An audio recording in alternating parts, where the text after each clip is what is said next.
vos pinceaux, vos ciseaux, vos tissus, vos objectifs photographiques, vos mots écrits ou sculptés sont autant d'armes pacifiques mais puissantes. Ils donnent forme à l'espérance, à la mémoire, à la beauté et à l'identité.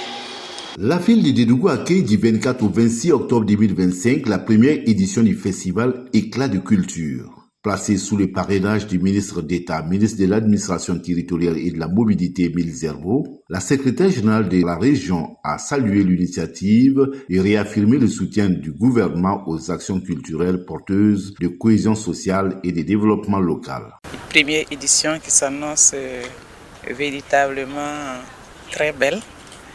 Et on voit que les organisateurs ont vraiment mis les moyens pour que ce festival-là soit écrit dans les livres d'or. Donc c'est des mots d'encouragement que nous avons à l'endroit des organisateurs et inviter la population à s'intéresser à ces événements. Je pense que c'est 72 heures à travers lesquelles beaucoup d'activités seront menées. Tout de suite, nous avons visité les vernissages, nous avons visité également les productions d'art telles que la confection de tenues à base de coco d'onda et puis à base de faso d'Anfani, et la présentation des tissus coco d'onda et même des tissus faso d'Anfani et même la transformation des produits locaux.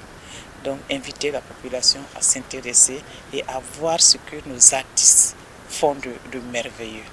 La cérémonie d'ouverture a réuni dans l'enceinte de la salle du spectacle de Dédougou un public nombreux composé d'artistes, d'artisans, de partenaires culturels, d'autorités administratives et de festivaliers venus découvrir ce nouveau rendez-vous de la scène culturelle des régions de Banqui et du Sourou, ex-Bokul Dimoun. Ce festival se veut un cadre d'expression et de réflexion au cours d'un thème profondément actuel et engageant. Crise sécuritaire et humanitaire, quelle contribution des artistes de Banqui et du Sourou.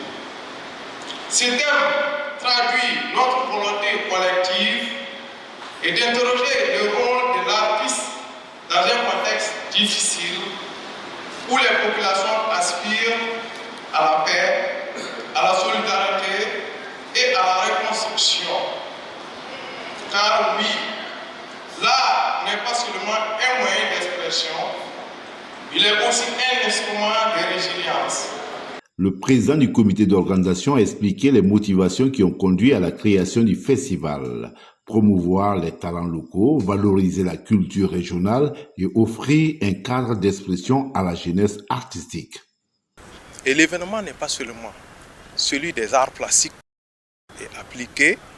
Nos écrivains sont là. Également, nous avons celles qui font les transformations de nos produits locaux sont là. Des stands d'exposition pluridisciplinaires ont permis au public d'apprécier l'artisanat, la peinture, la sculpture et les produits du terroir. Un défilé de mode ou de couleurs animé par les couturières et couturiers et les jeunes mannequins de Dédougou a émerveillé le public. En ce qui concerne la mode vestimentaire, là, c'est de faire la promotion de notre textile. Le textile burkinabé, le faso d'Anfani. Voilà, le faso d'Anfani et puis le cocodona. Il s'agit aussi des créations. On a des stylistes, je peux dire, renommés de la Bokul du monde. On a aussi des jeunes créateurs que les gens vont découvrir, que beaucoup ne connaissent pas. Je pense que l'objectif visé aussi, c'est ça, c'est de faire la promotion de l'art vestimentaire d'une façon générale. Un rendez-vous appelé à grandir et à faire briller la richesse culturelle de la Bokul du Mouroul.